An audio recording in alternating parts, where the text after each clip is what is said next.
there's a question, a really profound, almost primal question that can just echo, in the quiet moments for so many of us. Why did he leave me after I loved him? Mm. It's more than just a simple query, isn't it? It feels more like a cry from the soul. Yeah, absolutely. It carries everything. All the love we gave, all the dreams we wove, and, well, all the hopes that just shattered. Exactly. So today, on the Deep Dive, our mission is really to explore this complex thing, emotional abandonment. Mm. We want to delve into that immediate shock and maybe bravely ask how we might unconsciously contribute. Right. And most importantly, figure out how to transform that piercing pain into wisdom and hopefully into real growth. It's such a painful journey walking through abandonment, but it really doesn't have to be just an end point. Okay. I think of it more like a gateway, maybe, to understanding yourself better and finding a new beginning. A gateway. I like that. Yeah. The goal isn't necessarily finding one simple answer to why, because honestly, often there isn't one. It's more about transforming the question itself, taking it from, a tool of destruction and turning it into something constructive, a path towards rebuilding. Absolutely. And to help guide us through this really intricate landscape, our deep dive today draws from a very compelling source. It's a book called The Wisdom of a Broken Relationship. Mm-hmm. And it's not your typical self-help guide. It weaves together these deep psychological and philosophical ideas with the really intimate memoirs of a woman named Sarah. Right. Sarah's story. Yeah, and her story, as you'll hear, it just echoes so many experiences we've either lived through or seen, where promises just fade and the vibrant colors of love just slowly, painfully dull to gray. It's incredibly relatable, unfortunately. So how are we going to approach Sarah's journey? And I guess our own understanding here. Yeah. We'll start by exploring that immediate gut-wrenching shock of abandonment. Okay. Understanding it not just personally, but as a kind of universal psychological thing, seen through Sarah's eyes initially. Right, the initial impact. Then we're going to, bravely turn that mirror inward, delve into the self to see how we, maybe without even realizing, might contribute to the end of our own love stories. That's a tough but crucial part. Definitely. After that, we'll look at some recurring patterns, the ones that can trap us in these cycles of pain. Those tricky dynamics. Before moving on to the really vital art of healing and rebuilding, understanding those stages of emotional grief. Yeah, the recovery process. And finally, we'll arrive at maybe a new philosophy of love and self. One that, just like it did for Sarah, can hopefully liberate us from the past and open up entirely new ways forward. It's a journey from that intense love through the pain and towards recovery. Exactly. It's honest, it's raw, and ultimately it's about recognizing that life continues, not just chasing an outcome, but embracing the richness of the whole experience itself. Okay, let's start with that initial, really brutal impact. The shock of departure. It often feels like a lightning bolt in a clear sky, right? Sudden, unexpected. 1 minute, this person is your whole world, your universe. Yeah. The next, they're like a stranger. Mm-hmm. Those conversations that filled your days suddenly stop, replaced by this deafening silence. It hits like news of a death swift, no warning, often no explanation. Yeah, it's that suddenness that's so disorienting. And in that shattering moment, you don't just lose a person, you lose a part of yourself. That's key. Your identity built around them, the future you planned out, the shared past that suddenly feels like this beautiful, painful illusion. Everything gets questioned, right? Yeah. Was the love real? Were the words sincere? Yeah. Was I just dreaming? Exactly. That faith and love, the kind that only comes when you feel safe, it just feels completely destroyed at the roots. It's visceral. It is. And, our brains actually process that emotional pain very similarly to physical pain. I've heard that it's not just a metaphor. My heart aches. Not at all. Studies show the exact same brain regions light up for emotional pain as for, say, a broken arm. So that ache, it's literal. And to cope with that intense pain, our mind jumps into defense mode. The first reaction is often denial. Right. This can't be happening. Precisely. We refuse to believe it's over. He'll be back. It's just a phase. He needs space. It's not illogical, really. It's protective. Exactly. It's like a psychological anesthetic. It buffers the initial shock, giving us time to slowly absorb the overwhelming new reality. Okay.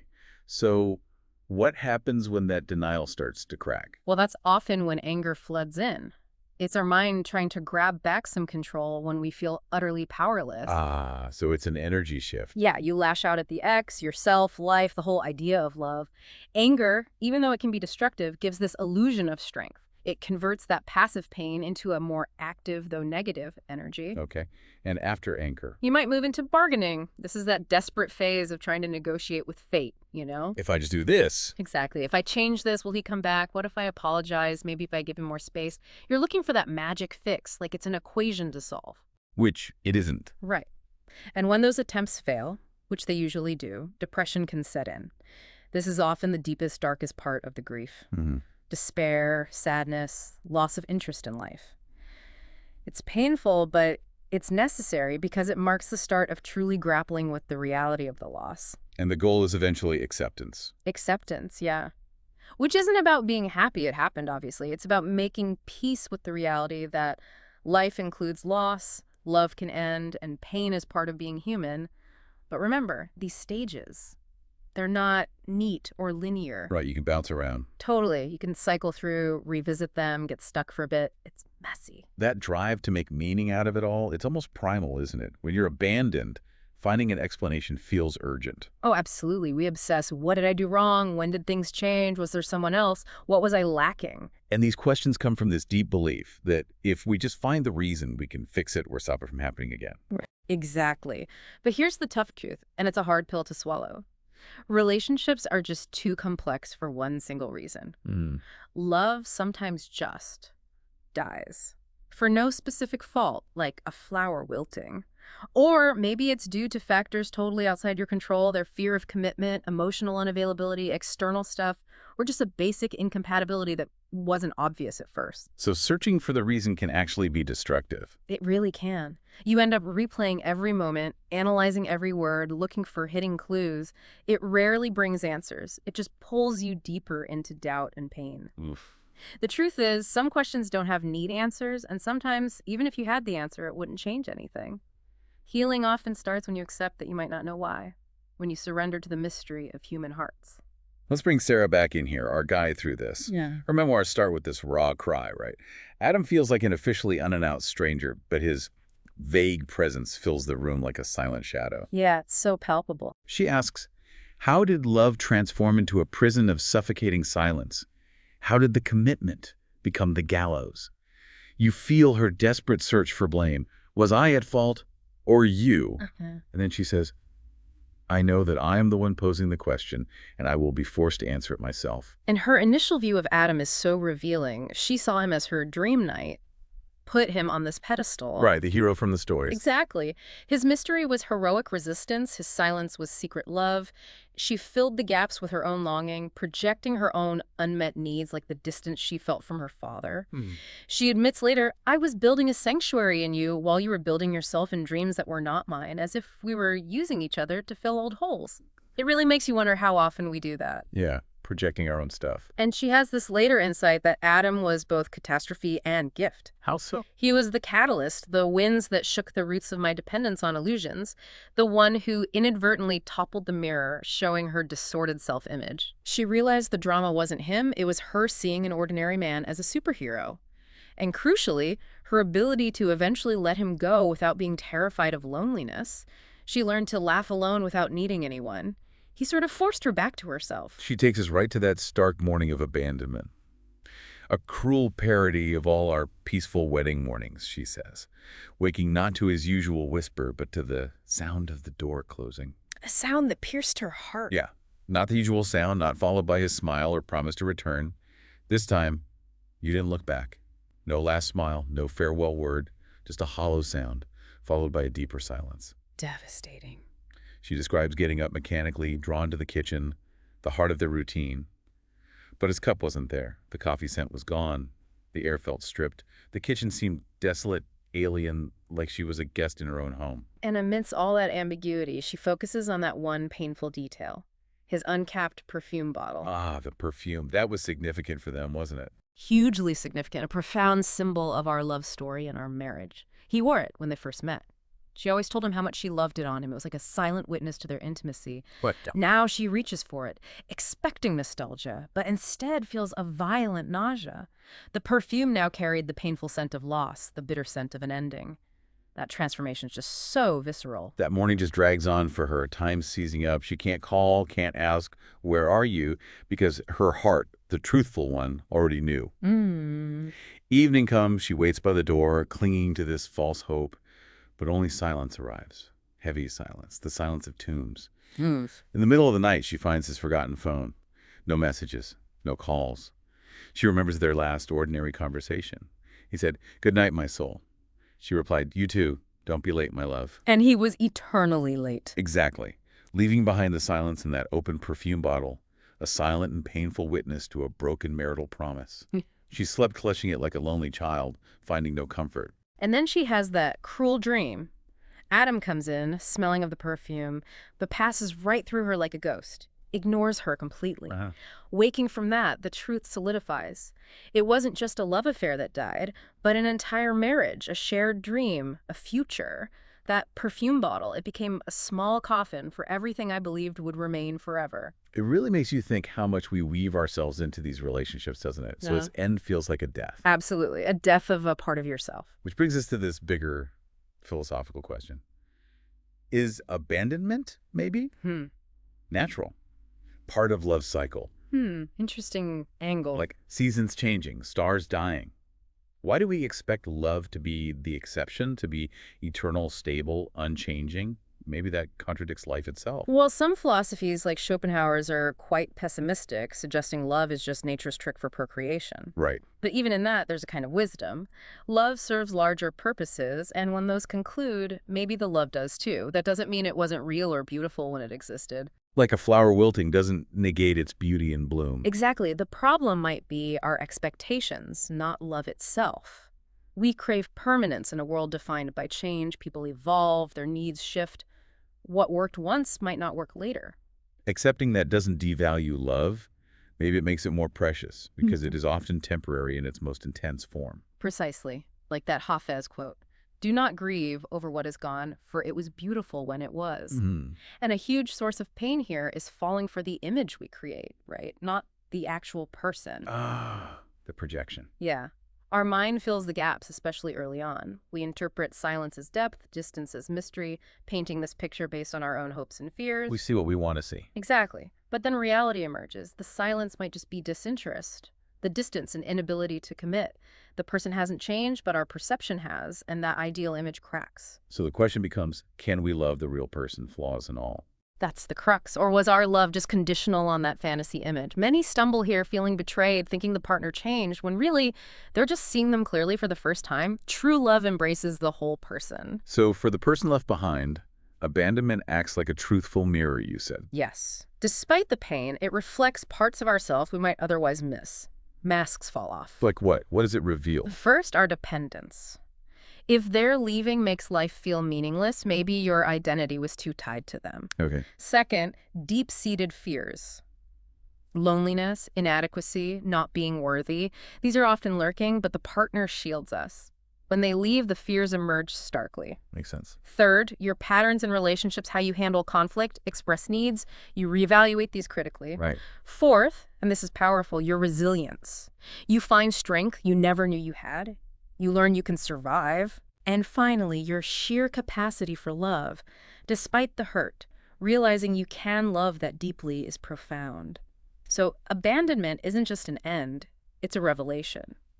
An opportunity for growth. Let's look at Sarah's second page. She's on the balcony of that house, watching a flower vendor who deals in beauty destined for inevitable demise. This connects to her own immortal red rose from Adam, his first gift, now found dried and brittle in a book. Instead of nostalgia, she feels this cold envelop me, realizing their love had been slowly withering from the very beginning, a hidden wilting she was blind to. And she realizes the abandonment wasn't sudden, it was an extension of 1,000 small deaths she'd missed. Small deaths, like what? Like him stopping asking if she'd eaten, forgetting her favorite dress color, his kisses becoming fleeting, emotionless. These were the cracks she ignored, blinded by trust, only seeing them after the horrific collapse. He was blind to every small death. Wow. It makes you wonder how often we miss those little signs. Yeah. Which leads to her poignant question. Does love get sick? She used to think true love was invincible. But she learned bitterly that love, like a body, needs continuous and constant nourishment.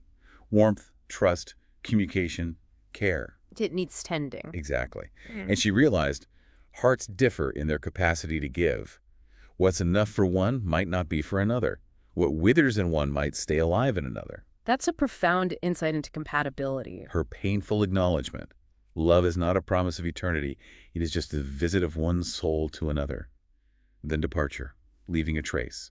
A harsh slap, she says, but the first step towards healing. And that moment with the flower vendor is so striking. He asks, "A red rose, miss." She looks at the perfect ones, then the withered ones, and says firmly, "No, give me a withered one." Wow. Yes. She puts it in her hair, understanding that beauty does not mean always staying, that flowers die even if loved, and that those who leave aren't always wrong. Maybe they just realized what brought them together had died slowly, invisibly.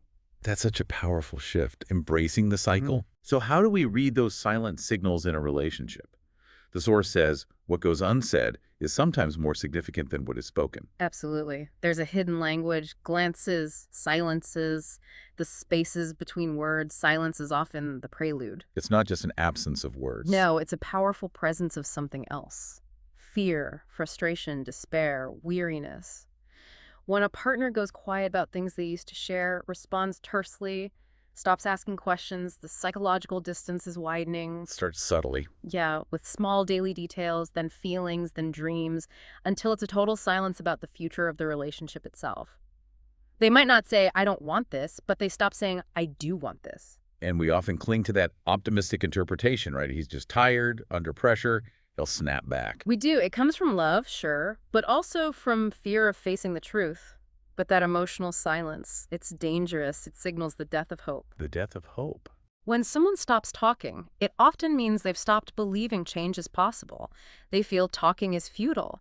That silence is agonizing for the other person because how do you fix a problem you don't understand? It creates this void filled with fear and painful guesses. Let's break down those early signs we tend to ignore. The loving heart can be blind, right? Painfully so. We avoid seeing signs because seeing them means confronting the possibility of loss. So what's the first sign usually? Often a subtle shift in tone. Conversations become more formal, less intimate, laughter fades, easy chatter becomes just exchanging information. Your heart feels it before your mind gets it. Exactly. Second sign, initiative. Who starts conversations, suggests dates. When it becomes consistently one-sided, that's a flag. Okay. Third, attention to detail. Forgetting important dates, details about your life, shared future plans, their priorities are shifting. Fourth, talk about the future. Lovers naturally say we. When that shifts to I or disappears altogether, that's a warning. And fifth, conflict. How conflict is handled. Healthy couples try to resolve things. When it's just accusations with no resolution or constant avoidance, the emotional investment is drying up. We ignore these out of fear, hoping they'll just go away. It's fascinating how our heart speaks a language the mind struggles with. Yeah. That vague feeling something's off, the anxiety without cause. That intuition is often incredibly accurate. The heart communicates through energy, subtle signals. It feels coldness before it sees it, senses distance before it appears. But our logical minds often reject that, right? Yeah. I'm imagining things. There's no proof. Exactly. We try to silence the heart with logic, creating this internal tension. The mind analyzes words. The heart feels the energy, the contradictions. A partner might say, "I love you," but the heart feels a coldness and artificiality. The challenge is trusting that intuition without becoming paranoid. Precisely. Balancing intuition with reason and knowing sometimes anxiety is just our own fear talking. Sarah on her third page captures this perfectly. Today, she says, I no longer play our song. The strings now play only silence. She describes how that silence crept in, like a transparent glass wall rising between them. They could see each other, but not touch. That's a powerful image. Her morning ritual, playing our favorite song, shouting to Adam, "Hear that, it's about you." And he'd smile, whisper, "I know, my love, I know." That used to be enough. But she didn't realize "I know" was just an echo of the past. Right. Then came the slow change. One morning, she plays the song. He doesn't respond, just stares at the ceiling.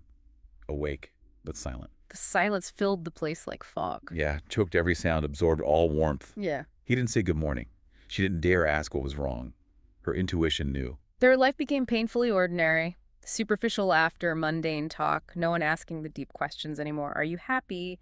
Are we still together? The silence grew into a chasm, a thick glass barrier. Living together but in separate worlds, she felt the coldness but ignored it, living in a collective denial. Until that moment at dinner. Ah, the lost heart moment. Silent meal, clinking spoons. She looks up, asks faintly, "Do you still love me, Adam?" And his response? Silence. He looks up, surprised, no words. Just shakes his head slowly, like she asked about something ancient he couldn't recall. Then goes back to eating. Oh, brutal. That silence, that simple gesture, they were the answer.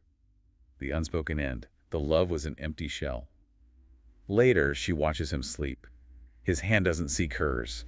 His chest isn't her pillow. His face looks strange. That profound loneliness hits her. Absolute spiritual isolation despite the presence of the other, like being beside a ghost. She whispers to herself, he hasn't physically left yet, but he's not truly here anymore. He'd left her soul long ago. Only his body remained. That's the core of emotional disappearance, the most agonizing absence. The next morning, her final acts. No song, no coffee. She dresses calmly, closes the door silently behind her. Her silence was different this time. Yes. A silence of decision, a silence carrying the end of an era. No message needed. Everything was said by silence, in a cold cup of coffee, in a withered rose, in an open perfume bottle. Okay, so stepping back from that immediate pain, let's explore how we might, sometimes unconsciously, contribute to these endings. The source really emphasizes we don't arrive in love as blank slates. Not at all. We carry those bags filled with childhood memories, early wounds, messages about love and self-worth. And these bags, they shape how we love. Absolutely. Think about it. A child from a shouting home might tense up at any conflict as an adult. A child who got love only conditionally might constantly try to earn their partner's love. Or a neglected child becomes desperate for attention later on. Exactly. These aren't just theories. They actively shape our expectations and fears in relationships. Those early wounds act like a lens, coloring everything. And it's mostly unconscious, right? We don't connect the dots. Often, no. We think our reactions are logical, but they're really responses to things from decades ago. Fear of abandonment might stem from an early loss. Need for control from feeling powerless as a kid. Like someone who lost a parent young might always expect people to leave. Precisely. They might become overly cautious or overly clingy, trying to prevent that loss from happening again. Or someone with warring parents might distrust peace or flee any conflict. These patterns need awareness to change. This makes me think about attachment styles. How do they fit in? They're deeply connected. Our attachment style, how we relate intimately, forms based on those early experiences. There's secure. Comfortable with closeness and independence. Right. But anxious. Yearning for closeness, fearing abandonment, needing reassurance. Avoidant. Resisting intimacy, withdrawing emotionally. And disorganized. Confusing, contradictory behaviors, often from chaotic childhoods. And these styles can clash badly, can't they? Oh yeah, the classic anxious avoidant trap is a prime example. Explain that one. The anxious person fears abandonment and is often drawn to the avoidant person who resists intimacy. The avoidance distance triggers the anxious person's fears, and the anxious person's neediness triggers the avoidant's fear of engulfment. It's a painful dance of approach and withdrawal. Exactly, which often spirals towards abandonment. And this connects to another pattern. Unconsciously trying to recreate childhood dynamics with our parents through our partner. Trying to heal old wounds by making our partner a substitute parent. Yeah. Seeking a mother's tenderness or a father's protection from a romantic partner, it's an unconscious attempt to get what we missed. But that puts impossible pressure on the partner, doesn't it? They can't be both lover and parent. Exactly. It's an unfair burden. Plus, it hinders your own growth. You stay in the child role. And worse, it often reproduces the same harmful dynamics from childhood. Like finding a critical partner because your father was critical. Precisely. Because it feels normal. Healing requires awareness, and learning to parent ourselves, give ourselves the safety and reassurance we needed back then. Only then can we build partnerships based on equality, not desperate need. Let's look at Sarah's fourth page. She thought her childhood wounds were healed, but Adam's departure made them bleed anew. She remembers us listening to her parents quarreling, feeling terrified, waiting for a hand that never filled the void. That closed door, that absent hand, it became an echo in her soul. And she realized her adult self, outwardly strong, was inwardly still that same child trembling. Until Adam came along like a lifesaver. His words, "I am with you, Sarah," made her believe she'd finally found the safety she craved. He became her impregnable fortress. A classic example of projecting that childhood need onto a partner. But then that fear crept back in. Fear he'd get angry, leave like others had. It came from that old pattern. Everyone she loved had left. So her fear manifested in her actions. Yeah, writing long apology letters for things not yet happened, pleading them not to disappear. He'd dismiss it. "Sarah, you exaggerate everything. Not everything is drama."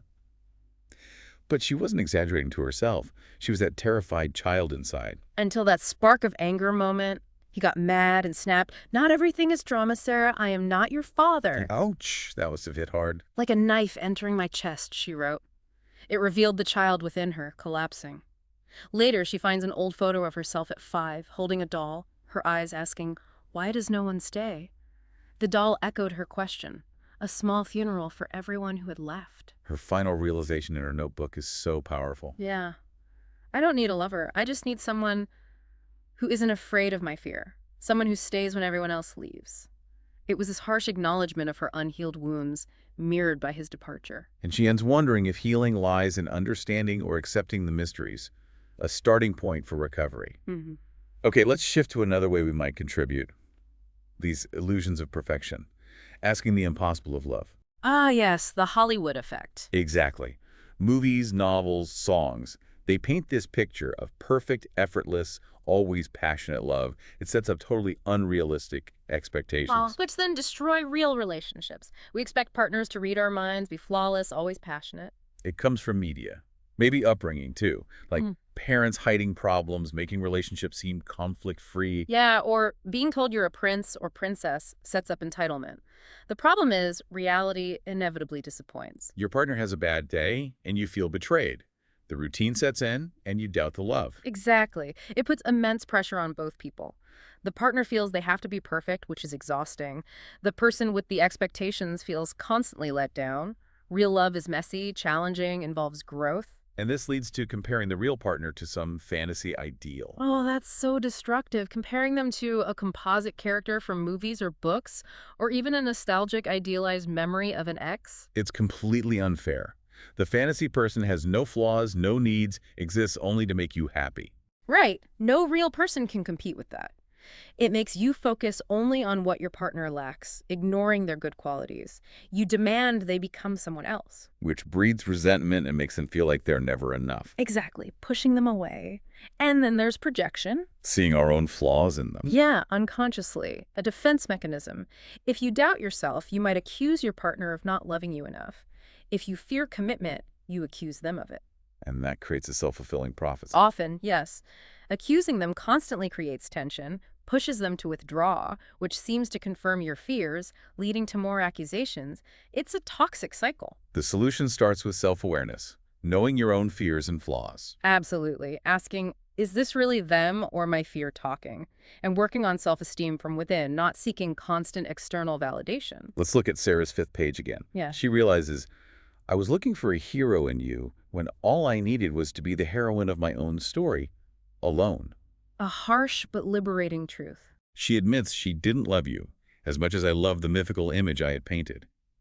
She saw him as the prince, the hero, embodying all her unfulfilled dreams. She told friends he had this soft mystery, eyes speaking words no one else did.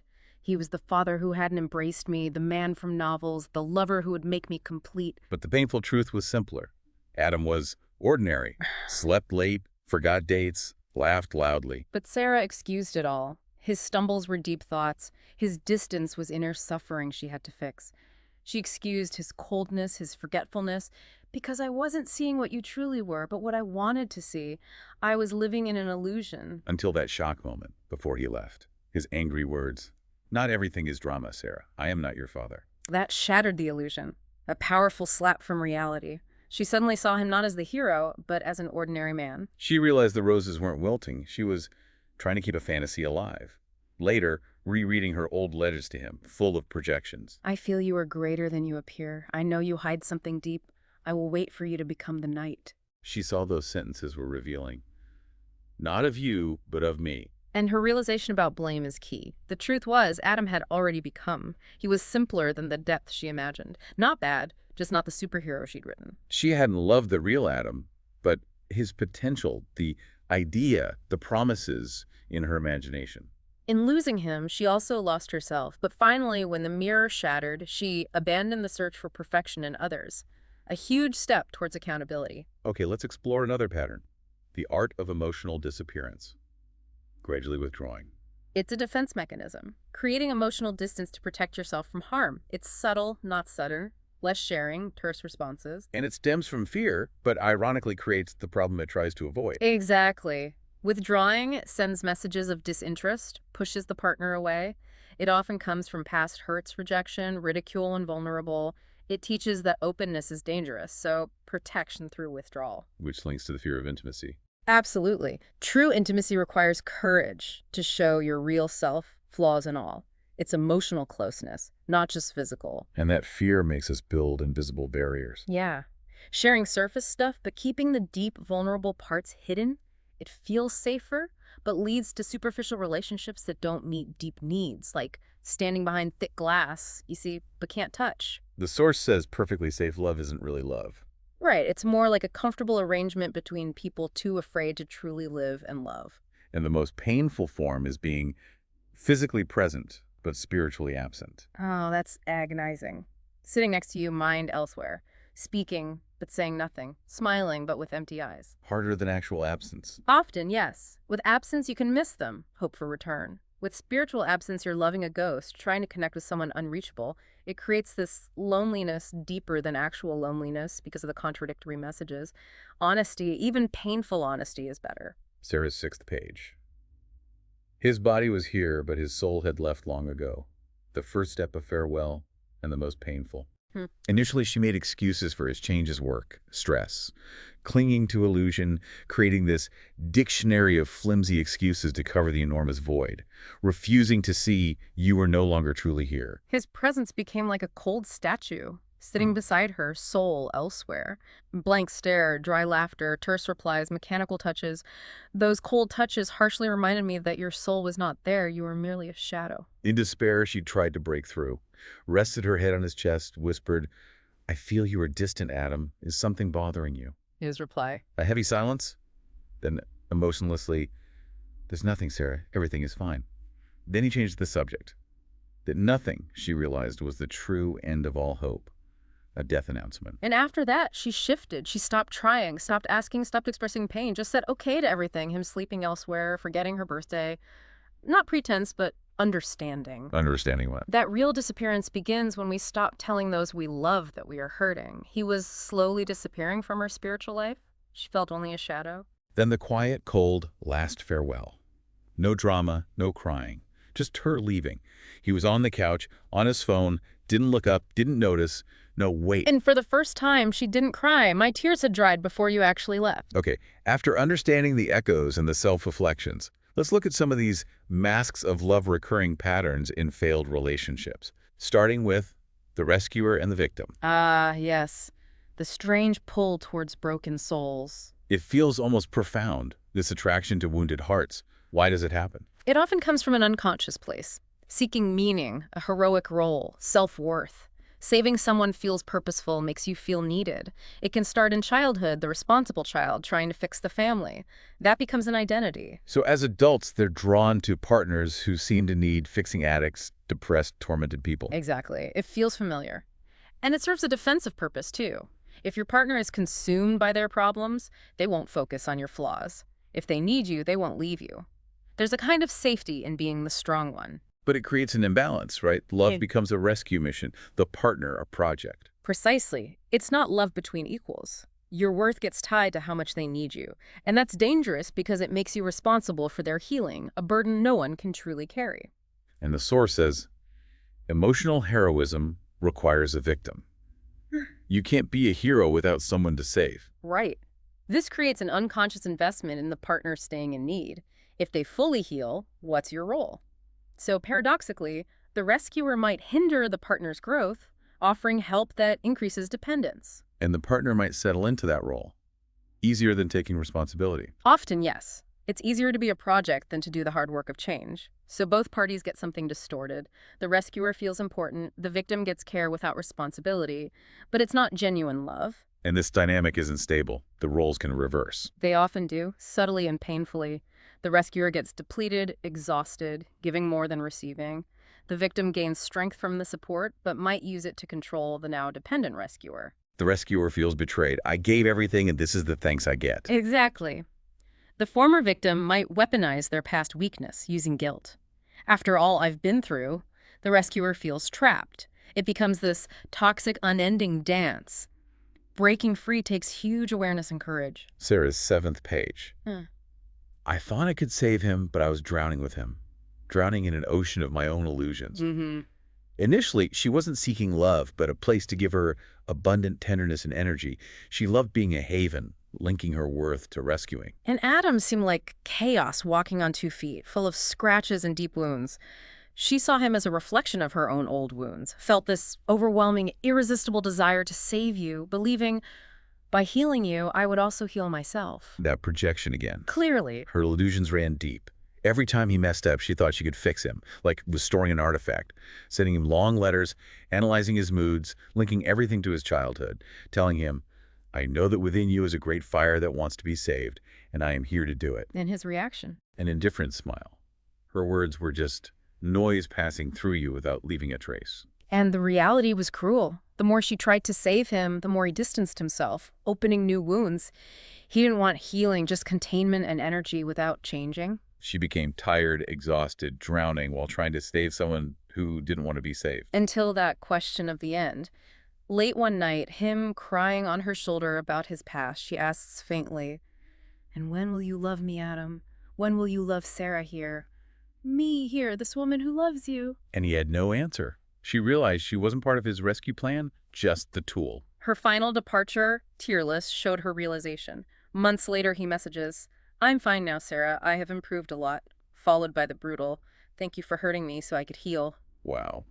That was cold. She never replied. Her lesson. Sometimes the rescuer needs to be rescued from themselves before saving anyone else. Her salvation was leaving, letting him face himself. Saving myself was more important than any illusion. That's a powerful shift. Okay, next pattern. The dance of approach and retreat, leading to an addiction to uncertainty. Ah, the paradox. The more elusive, the more desired, drawn to those who won't or can't commit. Why does that happen? Several reasons. It's a challenge, a puzzle to solve. It protects us from true intimacy you can yearn without fully engaging.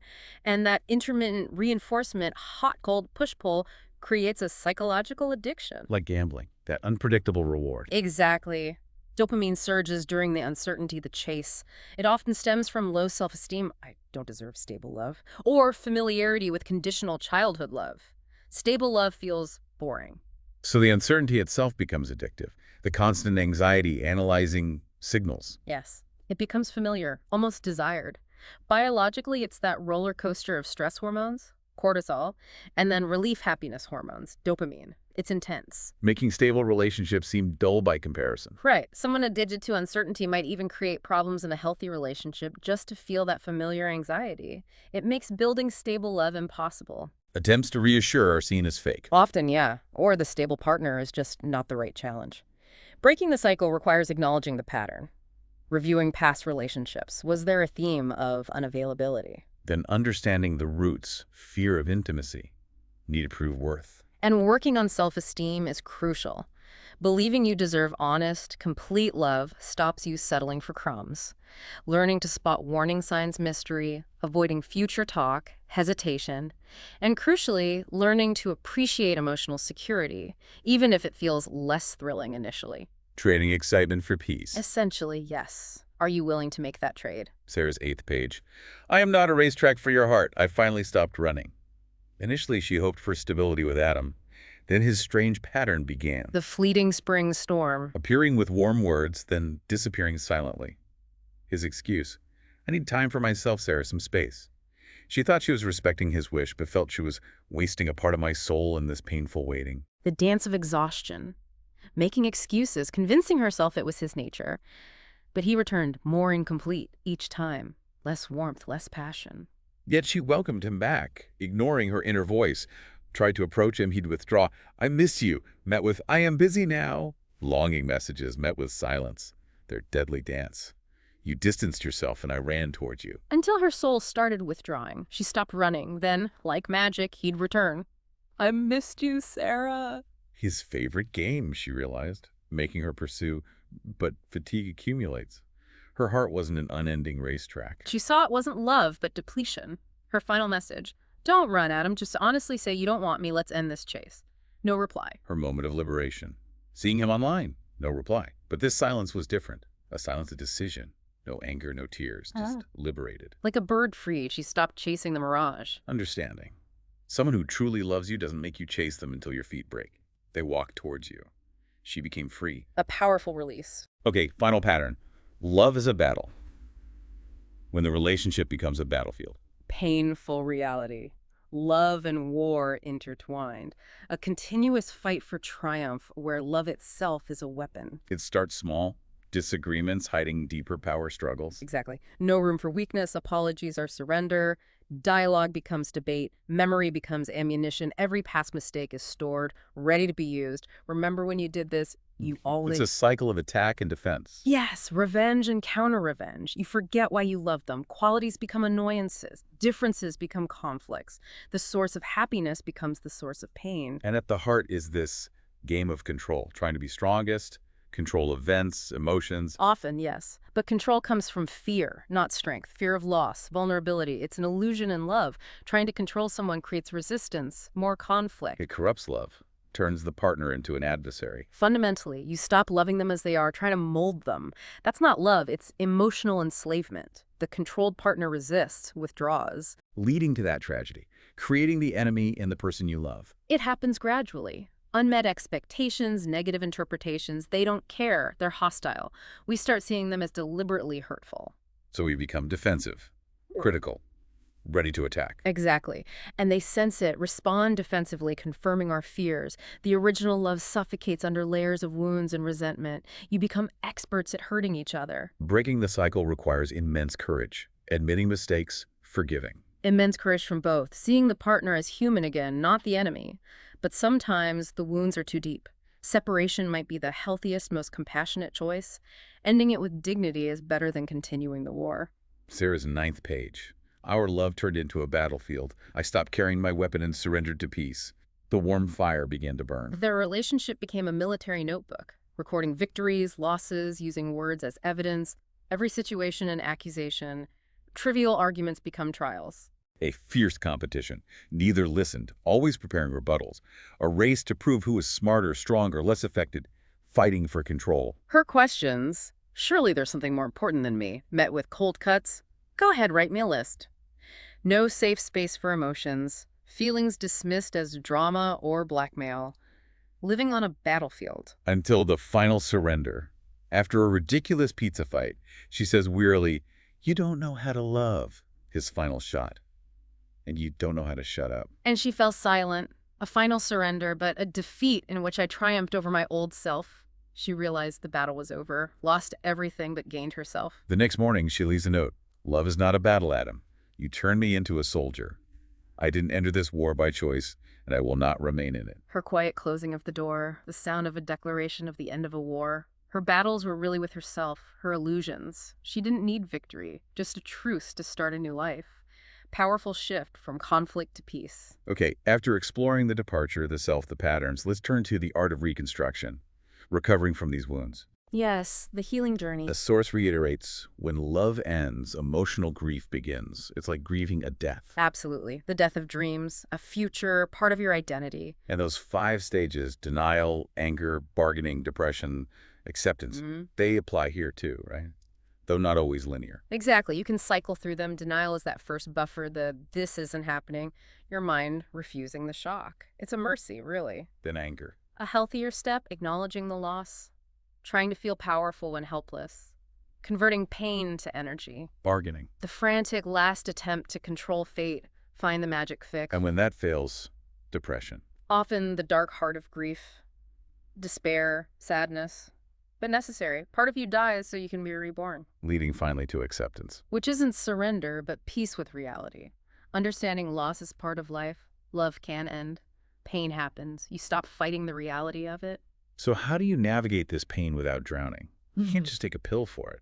No, it has to be gone through, but healthily. Avoiding it through work, alcohol, rebound relationships, just delays healing, creates more problems. The healthy way is allowing the pain without letting it consume you. Exactly. Acknowledge it, feel it, but don't let it define everything. Pain is a heavy guest, not a permanent resident. Practical tips. Setting aside specific grieving time daily can help. An hour to feel it fully, then focus elsewhere. Writing is powerful, just let it flow. Movement, exercise helps release stored emotional pain. And supportive friends, the ones who just sit with you, not try to fix you. How do you know you're actually moving forward? It's gradual. Right. Very gradual, no single I'm healed moment.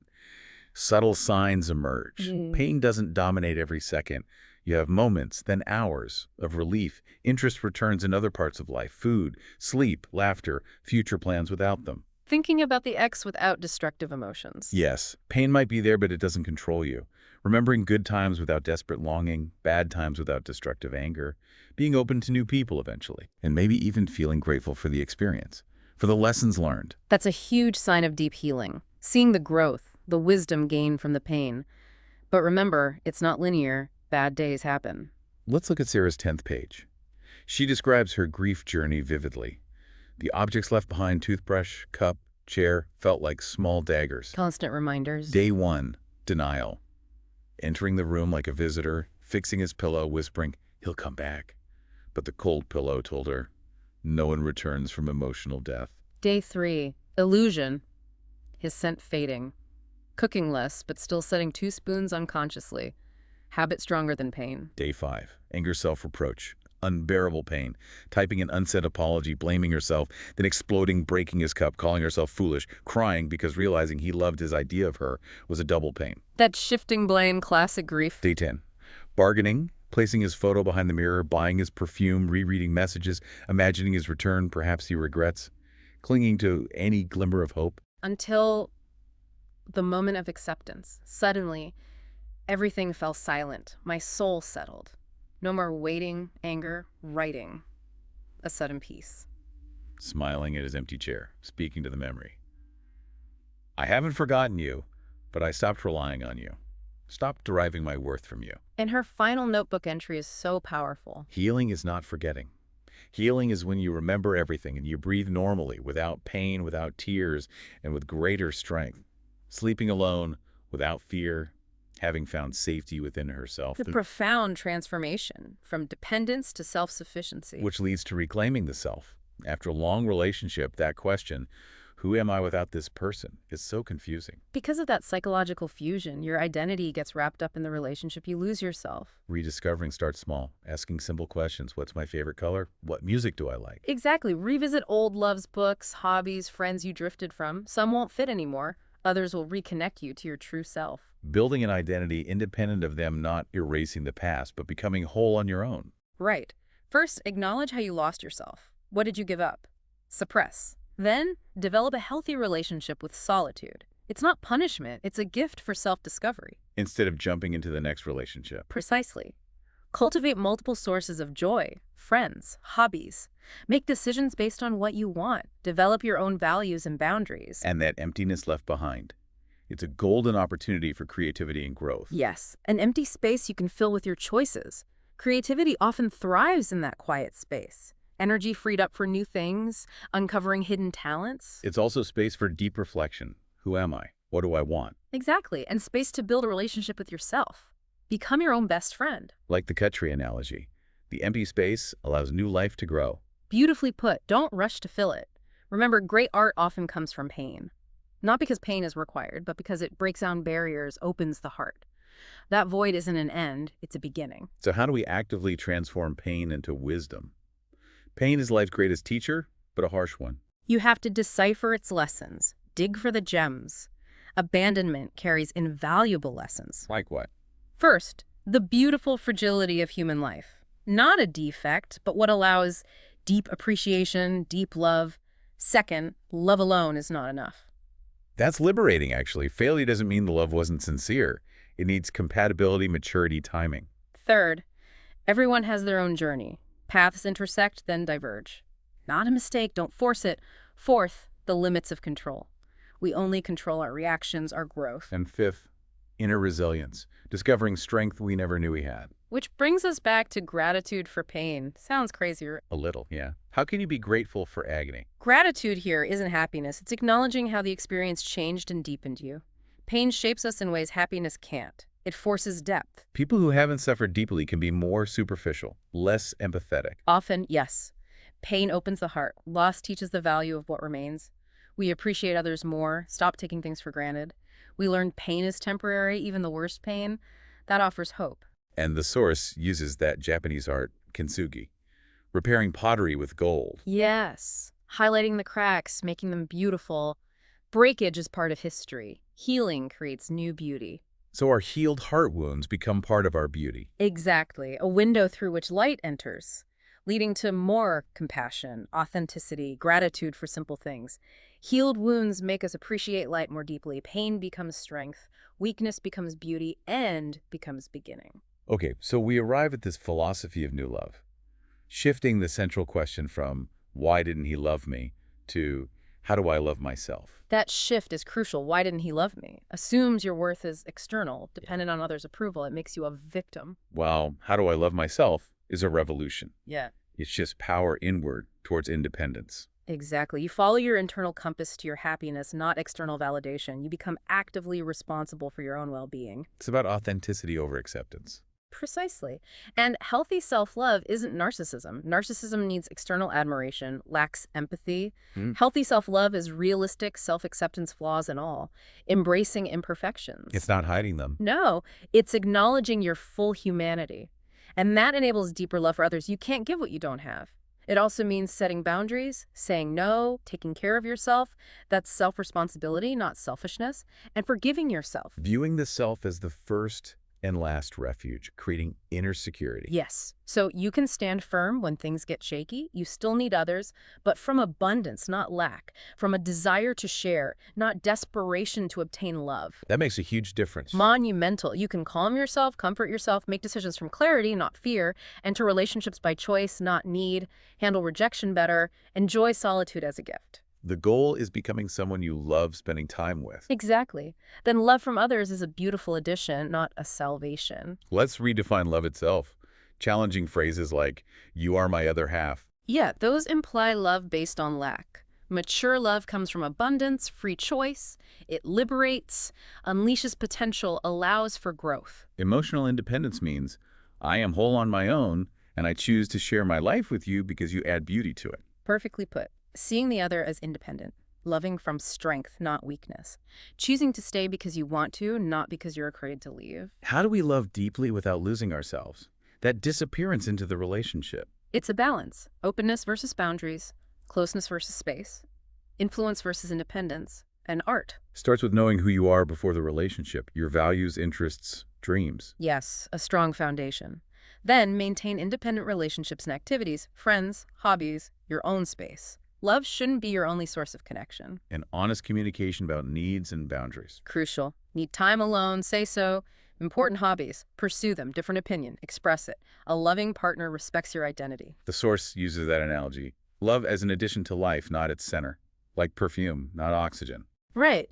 Making love the absolute center puts unbearable pressure on it. A balanced life is like a thriving tree. Deep roots, strong trunk, many branches, beautiful leaves. And romantic love is a beautiful flower on that tree. Adds beauty, but isn't the whole tree. Exactly. So if that branch breaks, the tree survives. Keep passion for other things alive. Keep growing. Maintain personal dreams. Your partner supports these, doesn't monopolize you. This makes love more sustainable, less pressure. Much more. Each person is responsible for their own fulfillment. It allows growth, authenticity. Love isn't afraid of change because it accepts the other as evolving. When love is an addition, fear of loss has less control. You love with more freedom, choosing it daily. And now, maybe the most surprising truth. Finding freedom from the search for an answer to, why did he leave me? Perhaps the answer isn't the point. Perhaps the question itself holds the value. How so? Deep questions open doors within, inspire reflection, drive growth, even without definitive answers. Why? Leads to deeper questions. Who am I? What do I want from love? What are my patterns? How do I handle loss? My fears? These lead to self-understanding. Most deep human questions lack easy answers, right? Meaning of life, suffering, true love. Exactly. Their value is the journey they inspire. Accepting ambiguity is liberating, frees us from needing everything to be logical. Questions become companions, not enemies, sources of contemplation, not anxiety. This shifts how we see life. Life is a journey, not a destination. A profoundly liberating idea. Love becomes part of the journey. An ended relationship isn't failure, but a chapter. Every experience, even painful ones, teaches us, adds to us. Growth never stops. We appreciate the beauty in every stage. Which leads to writing a new story, not letting "why did he leave me" be the whole story. Right. That question feels like the end in the moment. But with time, healing, it's just one chapter. We define ourselves not by what happened, but by what we did with what happened. From victim to hero of your own story. Exactly. The person who learned, grew, found strength. The new story includes the pain, but isn't about the pain. The wound is a line in the painting, not the whole canvas. You hold the pen now. Choosing courage and faith over the old narrative. Yes. Believing your future can be different. This new story emphasizes growth, self-discovery, healthy self-love. And that's a great victory in itself. So, a final message to listeners with broken hearts. Your pain is real, your feelings valid, your tears sacred. Don't let anyone rush your grieving. Grant yourself that time and respect, and yet know that this pain holds seeds of transformation. You're not the same, and that's not necessarily bad. Pain opens spaces, breaks walls, teaches things. The real questions become, What have I learned? How can I love healthier? What are the hidden gifts here? How do I become the hero, not the victim? Are you ready to find those gifts? and remember, love doesn't end when someone leaves. The love you gave wasn't lost, it's part of your soul now. Every true love leaves an imprint. You may feel you'll never love or trust again, but that's the pain talking, not eternal truth. The heart heals, grows, loves again. And that solitude, it's an opportunity. Discover yourself outside the relationship. Who are you when you don't need to please? What do you love? What are your dreams? The most beautiful love often comes after learning to love yourself first. When you're whole, you attract love from abundance, not lack. We don't promise an easy path. But if you allow this experience to teach you, see brokenness as a chance to rebuild stronger. More beautifully than what awaits is more beautiful than you can imagine. The light isn't just at the end of the tunnel, it's within you now, waiting. Your broken heart isn't the end, it's the beginning. You are stronger than you think, more beautiful than you know, and you deserve a love greater than you can imagine. Beautifully said. If you've listened to Sarah's journey today, you've seen how shattered love can become this masterclass in self-discovery. So thinking about your own life, what new wisdom might your own past experiences hold, just waiting for you to unearth it? We really encourage you to reflect on your experiences not as failures, but as vital chapters in your unique story of growth and resilience. It's all part of a continuous journey of self-love and evolving understanding.